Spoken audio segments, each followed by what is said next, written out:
Sabi nila, your mind protects you from what you can handle. But what if the things you're running from is living inside you? I used to be a Lara. Hi guys, it's my birthday today and naalala ko tong araw na to. Isa sa mga pinakadi kong malilimutan araw ng buhay. Ano naman yan ha? Sige, pagkita mo sa mga friends mo na pinag-bake kita ng cake. Ako kaya gumagawa? Matayo ka lang dyan eh. Ay we, kahit ako mag-isa kaya kong gawin yan eh. Oo, dahil yan na. O, halika na lang, kumain na tayo.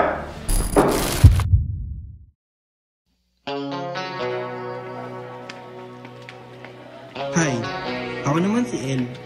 Kilala akong babaero. Pero pagdating kay Vicky, tiklop ako eh.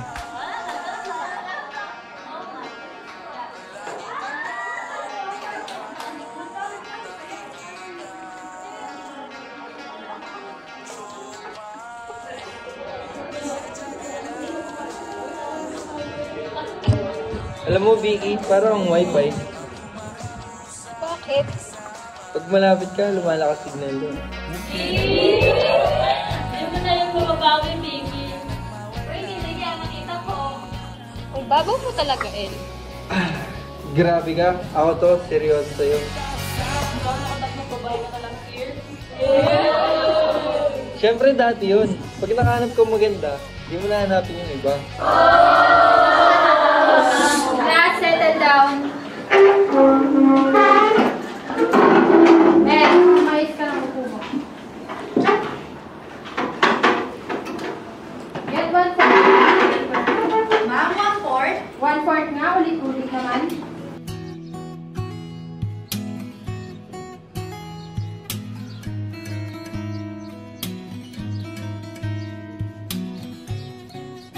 Grabe, akala mo ba madali kang hanapin? Nag-effort kang hanapin ako? Siyempre, baka mamaya may ibang maaligid sa'yo. Di pwede yun. Sino namang aaligid sa akin? Siyempre ako, sino pa ba? Okay, sige. Paano ko malalaman na seryoso ka sa akin?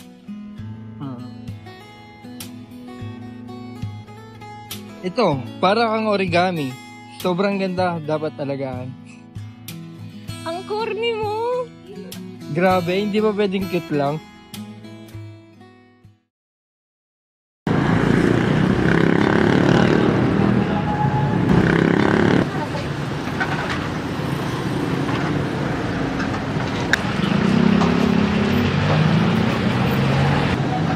Gusto naman yung school. Ayos naman, te. Paano maayos? Wala ka nang pinapakita ng grades mo. Tsaka ako napapakita tayo pag kumpleto na ako ng mag-alala. Tsaka nga pala, may lahat pala kami next week. Saan naman punta mo? Paano yata labas mo ah? Wala, nagkayaan eh. Sige. O siya, una na ako. May dadaanan pa ako.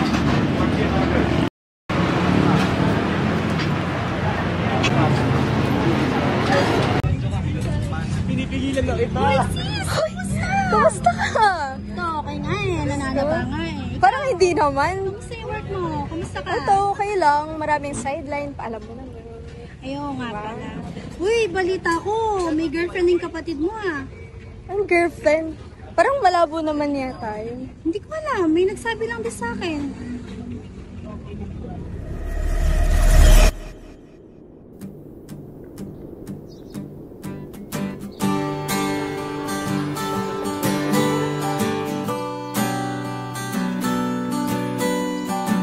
Uy, ang ganda oh. Nasaan? Ayan oh. Saan nga? Ayan. Bolero. Ang pag-ibig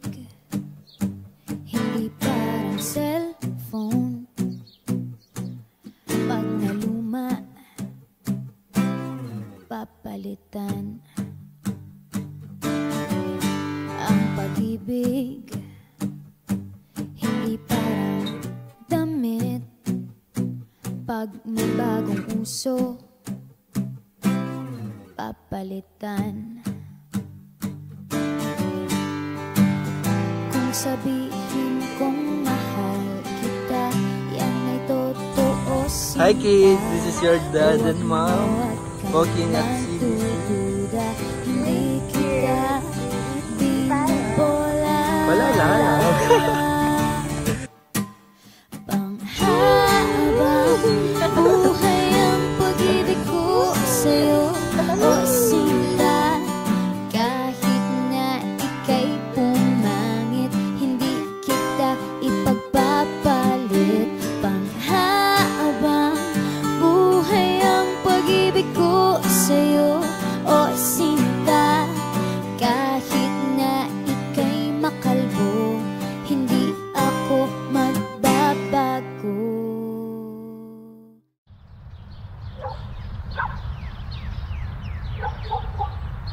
Lara?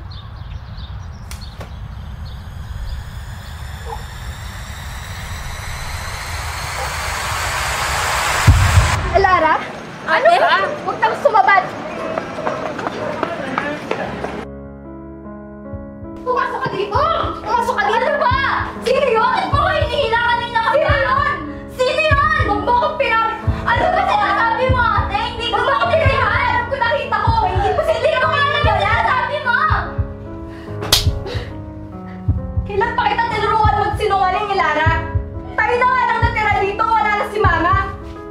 Nakulong na si Papa! Huwag ka nga gumawa ng bagay na ikahihirap natin, eh, Lara! Sipin mo din ako!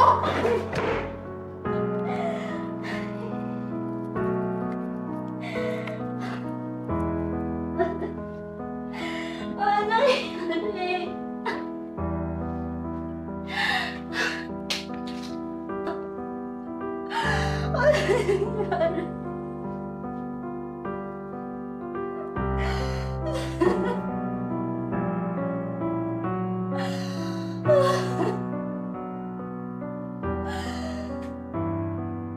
Ma? Ma? Sira na naman to? Yan, yung TV niyan, sira na naman. Hanggang ngayon, hindi pa din nagagawa. Tumabi ka nga dyan, makikita mo may ginagawa ako. Lalo lang ang ginagawa ko, pati pag-upo ko, inaano mo. Bakit? Nung birthday ng anak mo, wala kang binigay. Nangiram pa ako sa kapitbahay para lang may panganda ako sa kanya. Anong walang binibigay? Lahat ng sahod ko, binibigay ko sa'yo? Eh, yung binibigay na sahod mo, kulang-kulang pa yun. Anong hindi sapat? Yan, dyan ka magaling sa pananakit mo. Wala ka talagang kwenta. Ako? Wala akong kwenta. Oo, wala kang kwenta. Wala ka talagang kwenta kahit kailan. Ako? Wala akong kwenta. Oo, wala kang kwenta. Wala kang kwenta. Wala akong kwenta. Wala kang kwenta. Anong gagawin mo? Anong gagawin mo? Anong gagawin mo dyan?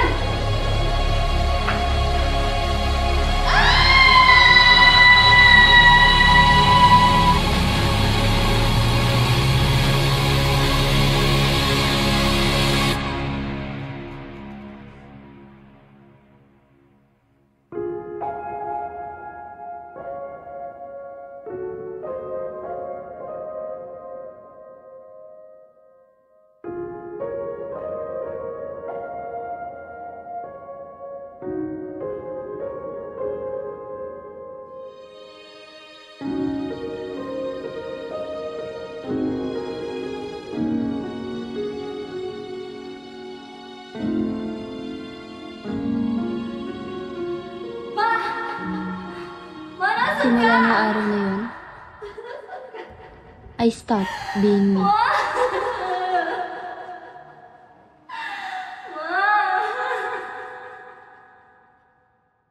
Miss Elara, gusto ko lang sabihin na hindi ka nag-iisa. Dahil ang dissociative identity disorder at PTSD ay mga trauma responses. Hindi mo sila kahinaan.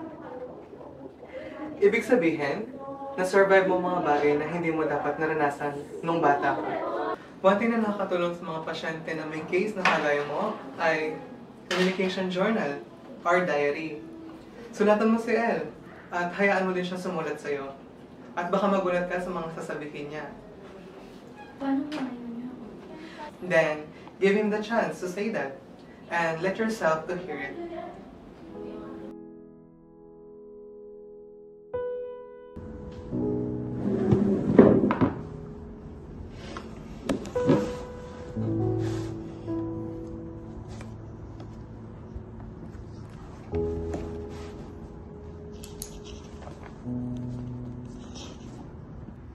Dear Elle,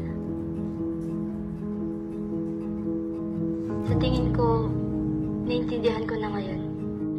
Dumating ka para protektahan ako ng mga panahong hindi ko kaya mag-isa. Protektahan? Gusto mong mawala? Wala akong choice. Kailangan kong magstay para sa'yo. Hindi sa gusto kong mawala. Natatakot lang ako. Ako din naman. Pero hinayaan mo lang akong mag-isa.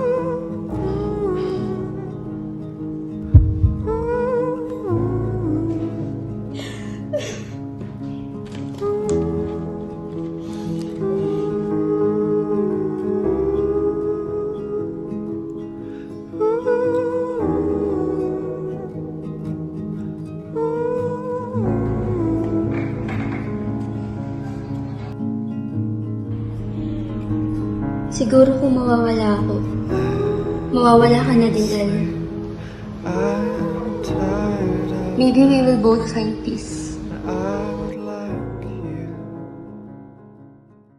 Lara, kain na. Lara, Sam. Lara? Lara? I used to think I was broken. That the parts of me I didn't understand made me less. Pero, marami akong natutunan din. Pain doesn't make you weak. It makes you real. I live with PTSD. I live with dissociative identity disorder. Muntikan ko nang hindi makata. Pero nandito pa rin ako.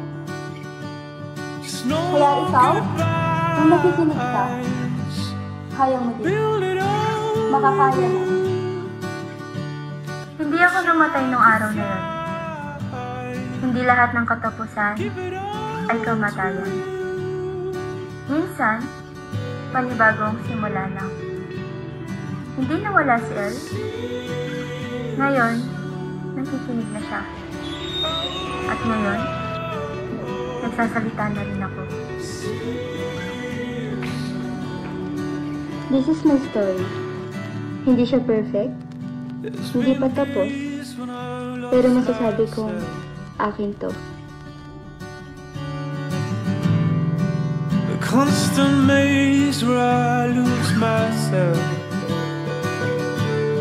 If I could ride what fills my bones and swallow the night, see you grow.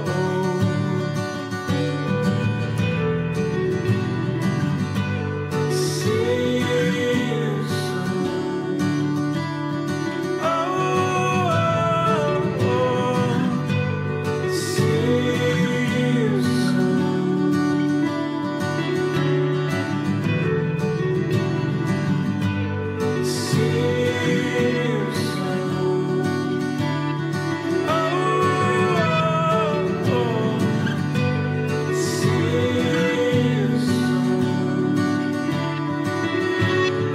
Silence in the writing, and there's preachers in the night. Space feels totally frightening. I wait for you and lie.